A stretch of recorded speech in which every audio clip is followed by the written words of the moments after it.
ఆమరణ దీక్ష చేసింది మా ప్రయోజనం కోసం కాదు, స్టీల్ ప్లాంట్ లో తొలగించిన 2000 మంది కాంట్రాక్టు కార్మికుల కోసం. ప్రజాస్వామ్యంలో ప్రశ్నించడం తప్ప, కార్మికుల పక్షాన పోరాటం చేయడం నేరమా?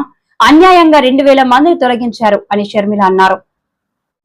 ఆ కార్మికులని, కాంట్రాక్ట్ ఉద్యోగస్తులని 2000 మందిని తొలగించినందుకు ఒక ప్రొసీజరు, ఓ పద్ధతి లేకుండా అకారణంగా 2000 మందిని ఉద్యోగాల నుంచి తొలగించినందుకు నేను అక్కడ ఆమరణ దీక్ష చేస్తానని కూర్చుంటే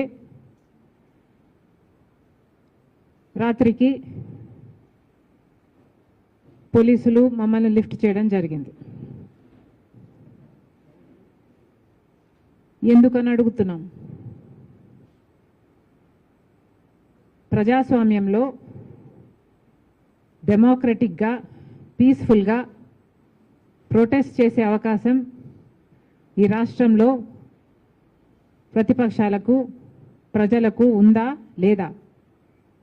కూటమి సర్కార్ బదులివ్వాలి. అసలు మేము ఎందుకోసం చేశాం? మా కోసం చేశామా? మా హక్కుల కోసం చేశామా? మేము చేసింది అక్కడ విశాఖ స్టీల్లో కార్మికులకు అన్యాయం జరుగుతుంది. 2000 మందిని ఉద్యోగంలో నుంచి 3 నెలల్లో తీసివేయటం జరిగింది. ఇది అన్యాయం అవునా కాదా అని ప్రశ్నించడం తప్ప. కనీసం 2000 మందిని ఉద్యోగాల నుంచి తీసేస్తే అది చంద్రబాబు గారి నోటీస్లోనైనా,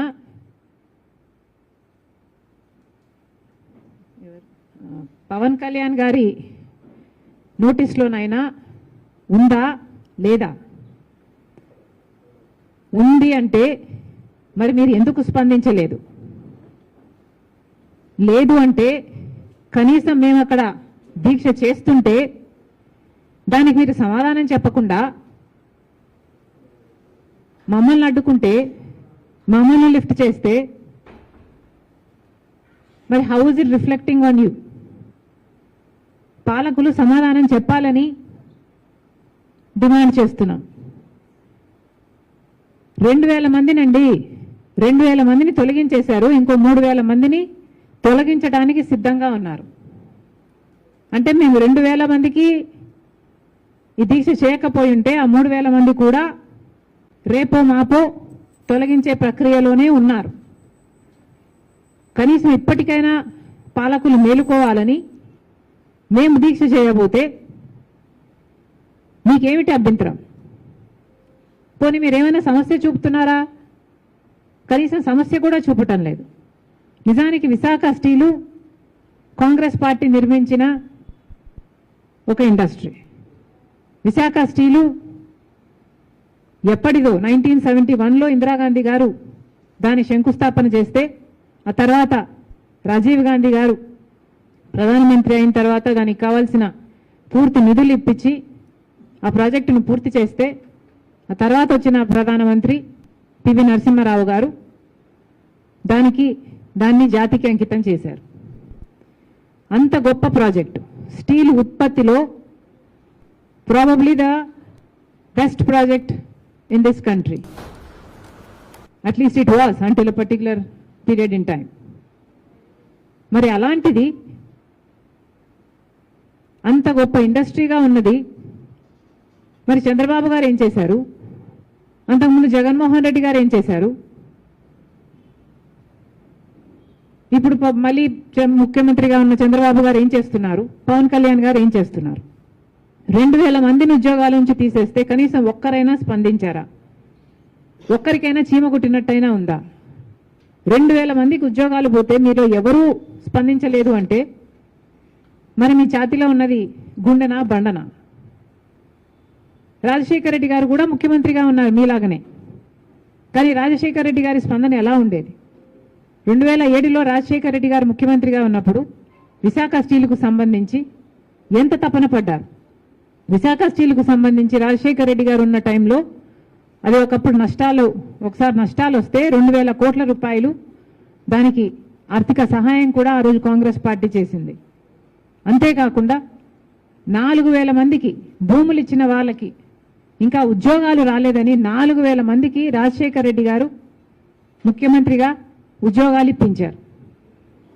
4,000 మందికి రాజశేఖర రెడ్డి గారు ఉద్యోగాలు ఇప్పిస్తే ఈరోజు 2,000 మందికి ఉద్యోగాలు తీసేస్తే ఏ ఒక్క ముఖ్యమంత్రి అయినా స్పందిస్తున్నాడేమో చూడండి. రాజశేఖర రెడ్డి గారు ముఖ్యమంత్రిగా ఉన్నప్పుడు దీనికి క్యాప్టివ్ మైన్ కావాలి అని ఒక మైన్ ఐడెంటిఫై చేసి ఒక ట్రైపార్టీ అగ్రిమెంట్ కూడా చేశారు. ఆయన ముఖ్యమంత్రిగా కొనసాగున్నా లేకపోతే బ్రతికున్నా అది కూడా అయిపోయేది. విశాఖ స్టీల్కి ఒక క్యాప్టివ్ మైన్ కూడా ఏర్పడేది. కానీ దురదృష్టవశాత్తు రాజశేఖర రెడ్డి గారు వెళ్ళిపోయారు. ఆ తర్వాత పట్టించుకున్న నాదుడే లేడు. 2014లో కాంగ్రెస్ పార్టీ అధికారం కోల్పోయింది, బీజేపీ పార్టీ అధికారంలోకి వచ్చింది. అప్పటి నుంచి మొదలయ్యాయి విశాఖ స్టీల్కు కష్టాలు. క్రమేణా బీజేపీ పార్టీ కొత్త రాష్ట్రం అని కూడా చూడకుండా, ఇది కొత్త రాష్ట్రం అని కూడా చూడకుండా, కనీసం కనికరం లేకుండా ఒక్క రకంగా కూడా విశాఖ స్టీల్ని ఆదుకోలేదు. బీజేపీ పార్టీ అన్ని విభజన హామీలన్నీ తుంగలో తొక్కింది. మనకు స్పెషల్ స్టేటస్ గురించి న్యాయం చేయలేదు, పోలవరం గురించి న్యాయం చేయలేదు, రాజధాని గురించి న్యాయం చేయలేదు. కనీసం విశాఖ స్టీల్ ఉన్నదాన్ని పరిరక్షించడంలో కూడా బీజేపీ పార్టీ విఫలమైంది. ఈ 10 సంవత్సరాల్లో బీజేపీ పార్టీ ఎన్ని రకాలుగా దీనికి కష్టాలు సృష్టించింది అంటే దీంట్లో కుట్ర ఉంది అని ఏ చిన్నపిల్లాడికైనా అర్థమైపోతుంది. ఒక కుట్రతో బీజేపీ పార్టీ విశాఖ స్టీల్కున్న భూముల్ని అమ్ముకోవాలి, అది కూడా అదాని జిందాల్ లాంటి వాళ్ళకు అమ్ముకోవాలి అన్న కుట్రతో పథకం ప్రకారమే సైలెంట్ కిల్లింగ్ చేసింది విశాఖ స్టీల్ని. ఒక్కొక్కటిగా ఒక్కొక్క రకంగా విశాఖ స్టీల్ని నాశనం చేసుకుంటూ వచ్చింది. రా మెటీరియల్ కావాల్సి ఉంటే సగానికి సగం రా మెటీరియల్ రాకుండా చేసింది. ఒక్క రకంగా కూడా ఆదుకోలేదు. ఎన్ఎండిసి కాస్ట్ను కూడా, రా మెటీరియల్ కాస్ట్ను కూడా పెంచేశారు. దాంతో ఇంకా